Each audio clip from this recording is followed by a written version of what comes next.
Federal ਸਰਕਾਰ ਦੇ ਵੱਲੋਂ ਐਲਾਨੀ ਗਈ 390 ਮਿਲੀਅਨ ਦੀ ਜਿਹੜੀ ਫੰਡਿੰਗ ਹੈ ਉਹਨੂੰ ਇਸਤੇਮਾਲ ਕੀਤਾ ਜਾਣਾ ਹੈ ਗੈਂਗ ਹਿੰਸਾ ਤੇ ਗਨ ਹਿੰਸਾ ਨੂੰ ਰੋਕਣ ਦੇ ਲਈ। ਉਹਦੇ ਵਿੱਚੋਂ 54 ਮਿਲੀਅਨ ਡਾਲਰ ਜਿਹੜੇ ਨੇ ਉਹ ਕਹੇ ਜਾ ਰਹੇ ਨੇ ਕਿ BC ਨੂੰ ਦਿੱਤੇ ਜਾਣਗੇ। ਲੋਅਰ ਮਿਡਲੈਂਡ ਦਾ ਜਿਵੇਂ ਦਾ ਹਾਲ ਹੈ, ਕੀ ਇਹ ਫੰਡ ਸਫੀਸ਼ੀਐਂਟ ਹੈ ਔਰ ਕੀ ਇਹ ਫੰਡ ਹੀ ਇਹਨਾਂ ਜਿਹੜੀਆਂ ਹਿੰਸਾ ਨੂੰ ਰੋਕ ਪਾਣਗੇ?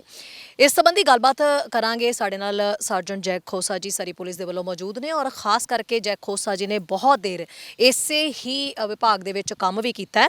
ਜੈਕ ਖੋਸਾ ਜੀ, ਤੁਹਾਡੇ ਐਕਸਪੀਰੀਅੰਸ ਤੋਂ ਅਸੀਂ ਤੁਹਾਡੇ ਤੋਂ ਜਾਣਨਾ ਚਾਹਾਂਗੇ। ਸਭ ਤੋਂ ਪਹਿਲਾਂ ਤਾਂ ਆਪਾਂ ਫੰਡ ਦੀ ਇੱਥੇ ਗੱਲ ਕਰ ਲੈਂਦੇ ਹਾਂ ਕਿ ਜਿਹੜਾ ਫੰਡ ਜਾਰੀ ਕੀਤਾ ਗਿਆ, ਸਿਰਫ ਇਹ ਫੰਡ ਰੋਕ ਪਾਏਗਾ ਇਹਨਾਂ ਘਟਨਾਵਾਂ ਨੂੰ? ਨਹੀਂ ਜੀ, ਇਕੱਲੀ ਫੰਡਿੰਗ ਕਿਸੇ ਚੀਜ਼ ਨੂੰ ਰੋਕ ਨਹੀਂ ਸਕਦੀ, ਪਰ ਇਹ ਹੈ ਕਿ ਇਹ ਸਹਾਈ ਹੁੰਦੀ ਹੈ ਉਹਨਾਂ ਰਿਸੋਰਸਿਸ ਲਈ ਜਿਹੜੇ ਰੋਕਥਾਮ ਕਰ ਸਕਦੇ ਆ। ਸੋ ਗਵਰਨਮੈਂਟ ਦਾ ਕੰਮ ਹੁੰਦਾ ਕਿ ਦੇ ਪ੍ਰੋਵਾਈਡ ਰਿਸੋਰਸਿਸ। ਜਿਵੇਂ ਫੰਡਿੰਗ ਉਹਨਾਂ ਨੇ ਦਿੱਤੀ, ਕਿਸੇ ਵੀ ਏਜੰਸੀ ਨੇ ਜਿਹਨੇ ਐਂਟੀ ਗੈਂਗ ਕੰਮ ਕਰਨਾ ਹੈਗਾ ਜਾਂ ਪ੍ਰੀਵੈਂਸ਼ਨ 'ਤੇ ਕੰਮ ਕਰਨਾ, it requires money, it requires resources, ਅਤੇ ਉਹਨਾਂ ਰਿਸੋਰਸਿਸ ਲਈ ਇਹ ਮਨੀ ਜਿਹੜੀ ਸਹਾਈ ਹੋਊਗੀ। ਹੁਣ ਕਿਹਾ ਇਹ ਵੀ ਜਾ ਰਿਹਾ ਕਿ BC ਨੂੰ ਜਿਹੜੇ ਆ 54 ਮਿਲੀਅਨ ਡਾਲਰ ਜਿਹੜੇ ਨੇ ਉਹ ਦਿੱਤੇ ਜਾਣਗੇ। ਕੁਝ ਸੰਸਥਾਵਾਂ ਨੇ ਸਵਾਲ ਚੁੱਕਿਆ। ਉਹਨਾਂ ਦਾ ਕਹਿਣਾ ਕਿ ਸਰਕਾਰ ਟੂ ਸਰਕਾਰ ਫੰਡਿੰਗ ਤਾਂ ਦੇ ਦਿੱਤੀ ਜਾਂਦੀ ਹੈ ਗੈਂਗ ਹਿੰਸਾ ਨੂੰ ਰੋਕਣ ਦੇ ਲਈ ਜਾਂ ਫਿਰ ਗਨ ਵਾਇਲੈਂਸ ਨੂੰ ਰੋਕਣ ਦੇ ਲਈ, ਪਰ ਉਹਨਾਂ ਦਾ ਇਹ ਮੰਨਣਾ ਕਿ ਸੰਸਥਾਵਾਂ ਨੂੰ ਫੰਡਿੰਗ ਦੇਣੀ ਚਾਹੀਦੀ ਹੈ ਤਾਂ ਕਿ ਕੋਈ ਨਵੇਂ ਪ੍ਰੋਗਰਾਮ ਲਿਆਂਦੇ ਜਾ ਸਕਣ, ਕੋਈ ਸਿਖਲਾਈ ਦਿੱਤੀ ਜਾ ਸਕੇ, ਜਿਹੜੇ ਨੌਜਵਾਨ ਕੁਰਾਹੇ ਪੈ ਰਹੇ ਨੇ ਉਹਨਾਂ ਨੂੰ ਰੋਕਣ ਦੇ ਲਈ ਅਸੀਂ ਕੁਝ ਕਰ ਸਕੀਏ। ਦੇਖੋ, ਮੈਂ ਆਈ ਕੈਨ ਕਮੈਂਟ ਔਨ ਵੀ ਕਿਹਨੂੰ ਦਿੱਤੀ ਜਾਣੀ ਚਾਹੀਦੀ ਹੈ, ਪਰ ਅਗੇਨ ਜਿਹੜਾ ਇਹ ਗੁੱਡ ਸਟੈਪ ਹੈਗਾ। ਸੁਣ 'ਚ ਆਇਆ ਕਿ ਪਹਿਲਾਂ ਨਾਲੋਂ ਜ਼ਿਆਦਾ ਫੰਡਿੰਗ ਮਿਲੀ ਹੈ। ਅਤੇ ਜੇ ਆਪਾਂ ਗੈਂਗ ਹਿੰਸਾ ਦੀ ਵੀ ਗੱਲ ਕਰੀਏ, ਪਹਿਲਾਂ ਆਪਾਂ ਇਹਨੂੰ ਲੋਅਰ ਮੇਨਲੈਂਡ ਗੈਂਗ ਕੌਨਫਲਿਕਟ ਦਾ ਨਾਮ ਦਿੰਦੇ ਸੀਗੇ। ਸੋ ਮੇਰੀ ਪਿਛਲੀ ਜੌਬ ਦੇ ਵਿੱਚ I use to lead a team ਜਿਹੜੀ lower mainland gang conflict response team ਜਿਹੜੀ ਮੈਂ ਲੀਡ ਕਰਦਾ ਸੀਗਾ, ਔਰ ਹੁਣ ਉਹਦਾ ਨਾਮ ਬਦਲ ਕੇ BC ਗੈਂਗ ਕੌਨਫਲਿਕਟ ਕਿਹਾ ਜਾਂਦਾ ਇਹਨੂੰ, ਕਿਉਂਕਿ ਉਹ ਕੌਨਫਲਿਕਟ ਜਿਹੜੇ ਆ ਦੂਸਰੇ ਏਰੀਆਜ਼ ਦੇ ਵਿੱਚ ਵੀ ਚਲੇ ਗਏ ਆ, ਇੱਥੋਂ ਤੱਕ ਕਿ ਦੂਸਰੇ ਸੂਬਿਆਂ ਦੇ ਵਿੱਚ ਵੀ ਚਲੇ ਜਾਂਦੇ ਆ। ਸੋ ਇਹ ਫੰਡਿੰਗ ਉਸ ਚੀਜ਼ ਲਈ ਸਹਾਈ ਜ਼ਰੂਰ ਹੋਊਗੀ, ਪਰ ਦੈਨ ਅਗੇਨ ਅਕਾਊਂਟੇਬਿਲਿਟੀ ਵੀ ਚਾਹੀਦੀ ਆ। ਕੋਈ ਵੀ ਰਿਸੀਵਰ ਹੋਵੇ ਇਸ ਫੰਡਿੰਗ ਦਾ, ਚਾਹੇ ਉਹ ਆਰਗੇਨਾਈਜੇਸ਼ਨਸ ਹੋਣ, ਚਾਹੇ ਗਵਰਨਮੈਂਟ ਏਜੰਸੀਜ਼ ਹੋਣ, ਕੁਛ ਵੀ ਹੋਵੇ, ਇੱਕ ਸਾਨੂੰ ਕੋਈ ਸਿਸਟਮ ਤਾਂ ਕ੍ਰੀਏਟ ਕਰਨਾ ਪੈਣਾ ਨਾ ਕਿ ਅਸੀਂ ਇੰਨੇ ਫੰਡ ਲਏ, ਉਹਨਾਂ ਦਾ ਅਸੀਂ ਕੀ ਕੀਤਾ ਅਤੇ ਉਹਦੇ ਰਿਜ਼ਲਟ ਕੀ ਹੈਗੇ ਆ, ਔਰ ਉਹ ਰਿਜ਼ਲਟ ਜਨਤਕ ਕੀਤੇ ਜਾਣ। ਸੋ ਮੈਨੂੰ ਇਹ ਲੱਗਦਾ ਹੁੰਦਾ ਹੈ ਕਿ ਇਹ ਜਿਹੜੀ ਰਿਸਪੋਂਸੀਬਿਲਿਟੀ ਉਹਨਾਂ 'ਤੇ ਵੀ ਪਊਗੀ ਜਿਹੜੇ ਇਹ ਫੰਡਸ ਨੂੰ ਲੈਣਗੇ, ਕਿਉਂਕਿ ਅਲਟੀਮੇਟਲੀ ਟੈਕਸ ਪੇਅਰਸ ਮਨੀ। ਅਤੇ ਆਪਾਂ ਵੀ ਆਈ ਲਿਵ ਹੇਅਰ, ਮੇਰੇ ਵੀ ਵੀ ਪੇ ਟੈਕਸਿਸ ਟੂ। ਸੋ ਇਹ ਹੁੰਦਾ ਕਿ accountability has to be there, results should be there, ਅਤੇ ਕੋਈ ਮੈਜਰਮੈਂਟ ਹੋਣੀ ਚਾਹੀਦੀ ਹੈ, ਕਿਉਂਕਿ ਬਹੁਤੀਆਂ ਏਜੰਸੀਜ਼ ਪ੍ਰੀਵੈਂਸ਼ਨ 'ਤੇ ਕੰਮ ਇਸ ਲਈ ਨਹੀਂ ਕਰਦੀਆਂ ਕਿ ਇਟਸ ਹਾਰਡ ਟੂ ਮੈਜਰ, ਕਿਉਂਕਿ ਇਹਦੇ ਇੱਕਦਮ ਰਿਜ਼ਲਟ ਨਹੀਂ ਆਉਂਦੇ। ਸੋ ਤੁਸੀਂ ਅੱਜ ਉਹ ਬੀ ਬੀਜਿਆ, 10 ਸਾਲਾਂ ਨੂੰ ਤੁਸੀਂ ਉਹਦੇ ਫਰੂਟ ਰੀਪ ਕਰਨੇ ਆ। ਅਤੇ ਕਈ ਵਾਰੀ ਸਾਨੂੰ ਹੁੰਦਾ ਕਿ ਅਸੀਂ ਉਹ ਕੰਮ ਕਰੀਏ, ਜੇ ਹੁਣ ਜੇ ਇਨਫੋਰਸਮੈਂਟ 'ਚ ਤੁਸੀਂ ਪੈਸਾ ਲਾਉਂਦੇ ਆ, ਤੁਸੀਂ ਕਾਰ ਰੋਕੀ, 2 ਪਿਸਤੌਲ ਫੜ ਲਏ, ਯੂ ਕੈਨ ਈਜ਼ਲੀ ਸ਼ੋ ਕਿ ਅਸੀਂ ਆਹ ਜਿਹੜੇ 2 ਇਲੀਗਲ ਹਥਿਆਰ ਹੈਗੇ ਆ ਇਹ ਸਟਰੀਟਸ ਤੋਂ ਕੱਢ ਲਏ ਬਾਹਰ।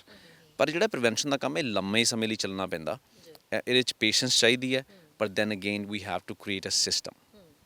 ਜੈਕ ਖੋਸਾ ਜੀ, ਇੱਕ ਚੀਜ਼ ਹੋਰ ਹੈ, ਇਸ ਰਿਪੋਰਟ ਨੂੰ ਜਦੋਂ ਪੜ੍ਹਿਆ ਜਾ ਰਿਹਾ ਸੀ ਤਾਂ ਉਹਦੇ ਵਿੱਚ ਸੰਸਥਾਵਾਂ ਨੇ ਇਸ ਚੀਜ਼ ਦਾ ਵੀ ਜ਼ਿਕਰ ਕੀਤਾ, ਕਹਿੰਦੇ ਜਦੋਂ ਗਰਮੀਆਂ ਆਉਂਦੀਆਂ ਨੇ, ਸਮਰ ਆਉਂਦਾ ਹੈ, ਤਾਂ ਉਦੋਂ ਜਿਹੜੀਆਂ ਨੇ ਇਹ ਗੈਂਗ ਵਾਇਲੈਂਸ ਜਿਹੜੀਆਂ ਹੁੰਦੀਆਂ ਨੇ ਹੋਰ ਵੀ ਜ਼ਿਆਦਾ ਐਕਟਿਵ ਹੋ ਜਾਂਦੀਆਂ ਨੇ।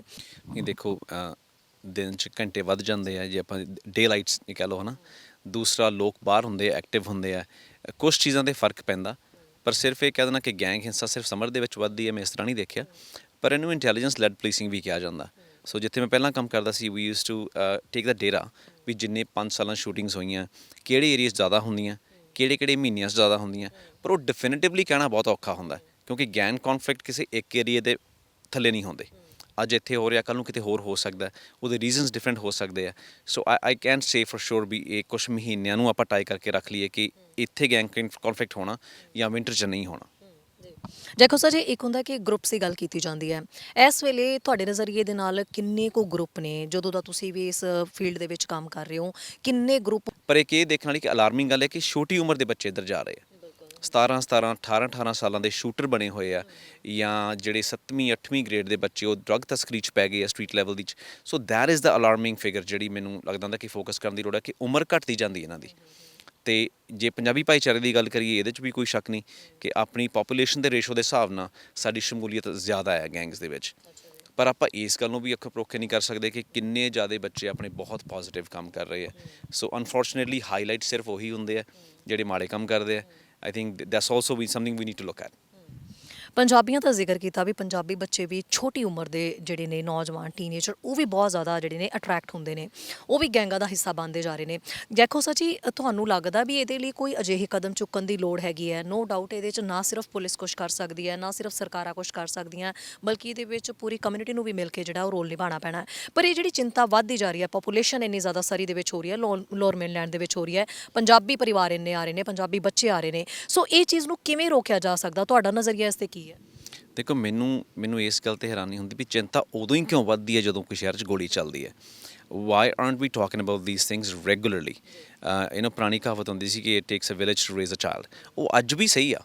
ਅਤੇ ਜਦੋਂ ਆਪਾਂ ਕਹਿੰਦੇ it's not a policing issue only, ਨਾ ਹੀ ਇਹ ਇਕੱਲਾ ਪੇਰੈਂਟਿੰਗ ਇਸ਼ੂ ਆ, ਨਾ ਹੀ ਇਹ ਕਮਿਊਨਿਟੀ ਇਸ਼ੂ ਆ, it's a public safety issue. ਜੇ ਕਿਤੇ ਵੀ ਸ਼ਹਿਰ 'ਚ ਗੋਲੀ ਚੱਲਦੀ ਆ, ਤੁਹਾਡੇ ਸ਼ਹਿਰ ਦੀ ਮਾਨਸਿਕਤਾ 'ਤੇ ਫਰਕ ਪੈਂਦਾ, ਉਹਦੀ ਵੈਲਨੈਸ 'ਤੇ ਫਰਕ ਪੈਂਦਾ। ਤੁਸੀਂ ਆਪਣੇ ਬੱਚੇ ਕਹਿੰਦੇ ਯਾਰ ਪਾਰਕ 'ਚ ਇਕੱਲੇ ਨਾ ਜਾਇਓ, ਸੋ ਇਹਨੂੰ ਆਪਾਂ ਕਹਿ ਤਾਂ ਦਿੰਦੇ ਟਾਰਗੇਟਡ ਸ਼ੂਟਿੰਗ, ਅਤੇ public is not at risk. ਉਹ ਠੀਕ ਹੈ ਕਿ ਉਹ ਸ਼ੂਟਰ ਜਿਹੜਾ ਉਹ ਇੱਕ ਬੰਦੇ ਨੂੰ ਟਾਰਗੇਟ ਕਰਨਾ ਐਸੀ ਕਰਕੇ ਚਲਾ ਗਿਆ, ਪਰ what about community wellness? So public is always at risk of that paranoia, ਜਿਹੜਾ ਫੀਅਰ ਜਾਂ ਡਰ ਦੀ ਭਾਵਨਾ ਬਣਦੀ ਹੈਗੀ ਹੈ। ਆਈ ਥਿੰਕ ਆਨਸਰ ਉਹੀ ਹੈਗੇ ਆ, ਪਰ ਇਹ ਗੱਲਾਂ ਸਿਰਫ ਉਦੋਂ ਹੁੰਦੀਆਂ ਜਦੋਂ ਕੋਈ ਘਟਨਾ ਵਾਪਰਦੀ ਹੈ। ਕਮਿਊਨਿਟੀ ਅਤੇ ਪੁਲਿਸ ਨੂੰ ਇੱਕ ਤਾਂ ਵੱਖਰੋ ਵੱਖਰੀ ਦੇਖਣਾ ਨਹੀਂ ਚਾਹੀਦਾ। We are all part and parcel of the same thing. ਅਤੇ ਬੱਚਿਆਂ ਨੂੰ ਆਪਾਂ ਇੰਨੇ ਪੋਜ਼ੀਟਿਵ ਤਰੀਕੇ ਨਾਲ ਸਰਾਊਂਡ ਕਰੀਏ ਕਿ ਘਰ ਤੋਂ ਲੈ ਕੇ ਸਕੂਲ ਤੋਂ ਪਾਰਕ ਚੋਂ ਸਪੋਰਟਸ ਕੰਪਲੈਕਸ ਤੱਕ ਬੱਚਿਆਂ ਨੂੰ ਸੇਮ ਮੈਸੇਜਿੰਗ ਮਿਲੇ। ਸੋ ਜਿਹੜੇ ਕੋਚ ਹੋਣ ਉਹ ਵੀ ਟ੍ਰੇਨਡ ਹੋਣ, ਪੇਰੈਂਟਸ ਨੂੰ ਵੀ ਪ੍ਰੋਪਰ ਵਰਕਸ਼ਾਪਸ ਹੋਣ ਕਿ ਕਿਹੜੇ ਇੰਡੀਕੇਸ਼ਨਸ ਹੈਗੇ ਆ ਜਿਹੜੇ ਬੱਚਾ ਲੱਗਦਾ ਕਿ ਬੱਚਾ ਗਲਤ ਜਾ ਰਿਹਾ। ਸੋ ਵੀ ਨੀਡ ਟੂ ਕੈਚ ਦਮ ਅਰਲੀ, ਇਸ ਤੋਂ ਪਹਿਲਾਂ ਕਿ ਉੱਧਰ ਨੂੰ ਚਲੇ ਜਾਣ। ਜਿਹੜੇ ਚਲੇ ਗਏ ਆ, ਆਪਾਂ ਬਲੇਮ ਤੋਂ ਪਾਸੇ ਹੋਈਏ। ਮੈਂ 10 ਸਾਲ ਤੋਂ ਇਹੀ ਗੱਲ ਕਰ ਰਿਹਾ ਕਿ ਬਲੇਮ ਤੋਂ ਪਾਸੇ ਹੋਈਏ ਆਪਾਂ। ਜਿਨ੍ਹਾਂ ਦੇ ਘਰ ਉੱਜੜ ਗਏ, ਲੈਟਸ ਸਪੋਰਟ ਦੈਮ। ਅਤੇ ਸ਼ਾਇਦ ਫਿਰ ਉਹ ਵੀ ਹੌਸਲਾ ਕਰਕੇ ਬਾਹਰ ਆ ਕੇ ਗੱਲਾਂ ਦੱਸਣਗੇ, ਕਰਨਗੇ ਪਬਲਿਕ ਨਾਲ ਓਪਨਲੀ ਵੀ ਸਾਡੇ ਤੋਂ ਸ਼ਾਇਦ ਇੱਥੇ ਗਲਤੀ ਕੋਈ ਹੋ ਗਈ ਹੋਵੇ ਅਣਜਾਣੇ 'ਚ। ਇਹ ਨਹੀਂ ਕਿ ਕੋਈ ਪੇਰੈਂਟ ਚਾਹੁੰਦਾ ਵੀ ਮੇਰਾ ਬੱਚਾ ਗੈਂਗ 'ਚ ਚਲਾ ਜਾਵੇ, ਪਰ ਜਿਨ੍ਹਾਂ ਦੇ ਨੁਕਸਾਨ ਹੋ ਗਏ ਆ, we need to stand with them. So ਇੱਕ ਤਾਂ ਇਹ ਚੀਜ਼ ਹੋ ਗਈ। ਦੂਸਰੀ ਜਿਹੜੀ ਇੰਡੀਕੇਸ਼ਨ ਦੀ ਗੱਲ ਕਰਦੇ ਕਿ ਕਿਹੜੇ ਇਹੋ ਜਿਹੀ ਚੀਜ਼ਾਂ ਹੈਗੀਆਂ ਜਿਹੜੇ ਪੇਰੈਂਟਸ ਨੂੰ ਪਤਾ ਲੱਗਣ। ਬੱਚੇ ਦੇ ਸੁਭਾਅ ਦਾ ਤੀਜੀ ਚੌਥੀ ਗ੍ਰੇਡ ਤੋਂ ਹੀ ਪਤਾ ਲੱਗਣਾ ਸ਼ੁਰੂ ਹੋ ਜਾਂਦਾ, ਅਤੇ ਉਦੋਂ ਤੁਹਾਡੇ ਸਕੂਲ ਨਾਲ ਕਿੰਨੇ ਕੁ ਚੰਗੇ ਤਾਲੁਕਾਤ ਹੈਗੇ ਆ, ਟੀਚਰਸ ਨਾਲ ਤੁਸੀਂ ਗੱਲਬਾਤ ਕਰਦੇ ਆ, ਪੇਰੈਂਟ ਟੀਚਰ ਮੀਟਿੰਗ 'ਚ ਜਾਂਦੇ ਆ, ਜਾਂ ਬੱਚੇ ਨਾਲ ਕਿੰਨੀ ਕੁ ਗੱਲ ਕਰਦੇ ਆ। ਸੋ ਉੱਥੋਂ ਤੁਸੀਂ ਉਹ ਚੀਜ਼ ਫੜ ਸਕਦੇ ਆ ਕਿ ਬੱਚਾ ਕਿੱਧਰ ਨੂੰ ਜਾ ਰਿਹਾ, ਉਹਦਾ ਝੁਕਾਅ ਕਿੱਧਰ ਨੂੰ ਜਾ ਰਿਹਾ। ਸੋਸ਼ਲ ਮੀਡੀਆ, ਫੋਨਾਂ 'ਤੇ ਬੈਠੇ ਹੋਏ ਬੱਚੇ, we have no idea as parents ਵੀ ਉਹ ਕੀ ਕਰ ਰਹੇ ਆ। ਕਈ ਕਹਿੰਦੇ ਹੋਮਵਰਕ ਕਰਦੇ ਆ ਜੀ, ਹੁਣ ਇਹ ਤਾਂ ਟੈਕਨੋਲੋਜੀ ਇਹਨਾਂ ਨੇ ਯੂਜ਼ ਕਰਨੀ ਆ, ਆਈਪੈਡ ਯੂਜ਼ ਕਰਨੇ ਆ, ਫੋਨ ਯੂਜ਼ ਕਰਨੇ ਆ, that's part of their system. So ਉਹਨੂੰ ਆਪਾਂ ਖੋ ਨਹੀਂ ਸਕਦੇ, ਪਰ ਕੁਛ ਰਿਸਟ੍ਰਿਕਸ਼ਨਸ ਲਾ ਸਕਦੇ ਹਾਂ, ਆਪਣੇ ਆਪ ਨੂੰ ਐਜੂਕੇਟ ਕਰ ਸਕਦੇ ਹਾਂ। ਇੱਕ ਤਾਂ ਇਹ ਗੱਲ ਹੋ ਗਈ। ਜਿਨ੍ਹਾਂ ਦੇ ਵੇਚਣ ਲੱਗ ਪੈਂਦੇ ਥੋੜ੍ਹਾ ਮੋਟਾ 7ਵੀਂ 8ਵੀਂ 9ਵੀਂ 'ਚ, ਹੁਣ ਜੇ ਬੱਚਾ ਤੁਹਾਡਾ ਕੈਸ਼ ਘਰੇ ਲੈ ਕੇ ਆ ਰਿਹਾ, ਚਾਹੇ ਉਹ $20 ਹੀ ਲੈ ਕੇ ਆ ਰਿਹਾ, ਤੁਸੀਂ ਦਿੱਤੇ ਨਹੀਂ ਉਹਨੂੰ, ਇਹ ਤੁਹਾਡਾ ਫਰਜ਼ ਬਣਦਾ ਪੁੱਛਣ ਦਾ ਵੀ ਕਿੱਥੋਂ ਆਏ ਹੋ।